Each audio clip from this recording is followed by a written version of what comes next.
আসসালামু আলাইকুম এভরিওয়ান। আজকে আমি আপনাদেরকে দেখাবো কিভাবে এত অল্প টাকায় রাজশাহী থেকে চাঁপাইনবাবগঞ্জে সোনা মসজিদ, তোহাখানা, দরজবাড়ি ঘুরে আসলাম। প্রথমে আমি যাই রাজশাহী রেল স্টেশন থেকে চাঁপাই রেল স্টেশনে গন্তব্যে যাওয়ার জন্য একটা টিকিট কাটি। প্রথমে আমরা চাঁপাই রেলওয়ে স্টেশনে নামি এবং নামার পরে এই বিশাল বড় একটি নিম গাছ দেখি, যা বড়ই মুগ্ধকর একটা পরিবেশ ছিল।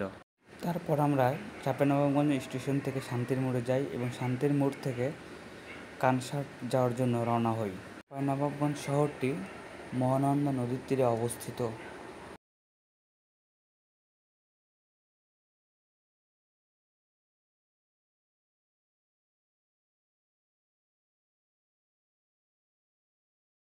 তারপর আমরা কানসাট থেকে সোনা মসজিদের দিকে রওনা দিই।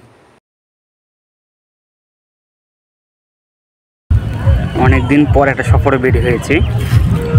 বাংলাদেশের ঐতিহ্যবাহী সোনা মসজিদ চাঁপাইনবাবগঞ্জে অবস্থিত, এটা দেখার জন্য আমরা এসেছি। আমরা আপনাদেরকে এই সোনা মসজিদের সম্পূর্ণ ইতিহাসের কিছু সারাংশ দেখানোর চেষ্টা করব। এটি হচ্ছে বাংলাদেশের সেই সোনা মসজিদটি, যেটা তৈরি করেছিলেন সুলতান আলাউদ্দিন শাহের শাসনামলে মনসুর আলী কর্তৃক নির্মিত হয়। 1493 সাল থেকে এই মসজিদটি তৈরি করা হয়েছিল শুরু, এবং এইটা শেষ করতে করতে 1520 সাল হয়ে যায়। তো দীর্ঘ একটা সময় ধরে এই মসজিদটি নির্মাণ করা হয়। আমরা আপনাদেরকে মসজিদটার ভিতরেও দেখাবো ইনশাল্লাহ। এটা বাইরের এক অংশ, সোনা মসজিদের ভিতরের অংশ।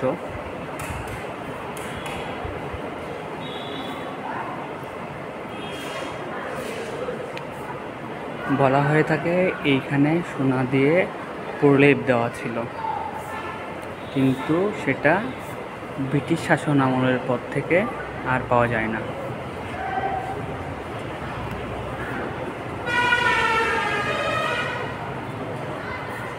ঐতিহ্যবাহী যত মসজিদ আছে তার মধ্যে এই সোনা মসজিদটা হচ্ছে অন্যতম।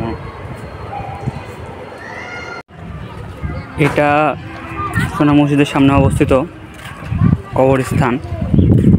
জানি না এখানে কে কে শুয়ে আছেন। সুন্দর একটি পুরাতন কবরস্থান, কবরের উপরে পাথর দিয়ে ঘিরে ফেলা হয়েছে। চমকপ্রদ কবরস্থান হচ্ছে এই দুইটা। তারপর আমরা সোনা মসজিদ থেকে তোহাখানার দিকে রওনা হই।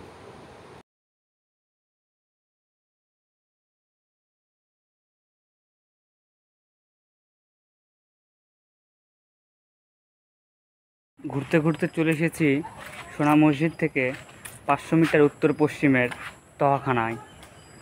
প্রচলিত আছে এই তোহাখানাটি দুইভাবে ব্যবহার করা হয়েছে। প্রথমত হচ্ছে সুলতান শাহজাহানের পুত্র সুলতান শাহ সুজার বিশ্রামাগার হিসাবে তিনি এখানে আসতেন। তিনি আধ্যাত্মিক গুরু শাহ নেয়ামতুল্লাহর দর্শনের জন্য। তখন এটা তিনি এসে এখানে থাকতেন, আরাম করতেন, বিরাম করতেন।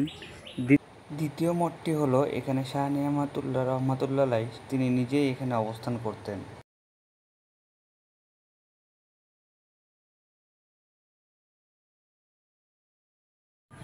বিশ্রামাগারের উত্তরে রয়েছে তোহাখানার সেই সুন্দর কারুকার্য খচিত মসজিদটি। এই প্রাচীন মসজিদগুলো নিয়ে জানান দেয় ইসলাম যেমন সৌন্দর্য, ঠিক তার উপাসনালয়গুলোও তেমন সৌন্দর্য।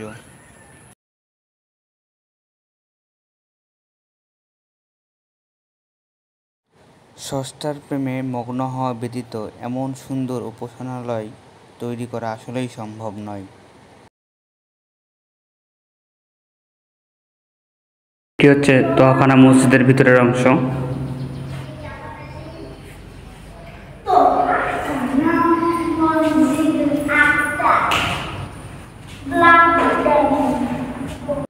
এটি শাহ নিয়ামতুল্লাহ রহমাতুল্লাহ আলাইহির মাজার শরীফ। এই প্রাচীন স্থাপত্যের মধ্যেই শহীদ রয়েছেন শাহ নিয়ামতুল্লাহ রহমাতুল্লাহ আলাইহি। আমরা তোহাখানা থেকে রওনা দিই দরজগাহ দেখার উদ্দেশ্যে।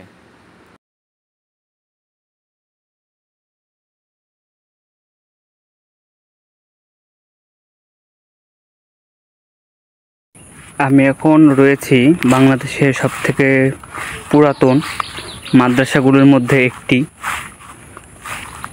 চাঁপাইনবাবগঞ্জের দারাসবাড়িতে। বলা হয়ে থাকে এটি বাংলাদেশের সবথেকে পুরাতন মাদ্রাসাগুলোর মধ্যে একটি। এটি দারাসবাড়ি মসজিদের ভিতরের অংশ, যার অধিকাংশই ধ্বংস হয়ে গিয়েছে কর্তৃপক্ষের অবহেলিতর কারণে। এই মসজিদটির ভিতরে বর্তমানে গরু ছাগলেরা ঘাস খায়।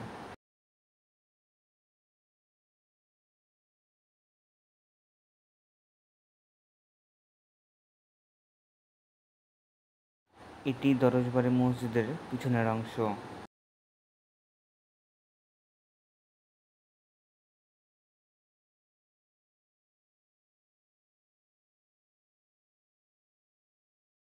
অবশেষে চলে আসলাম দরজবাড়িতে।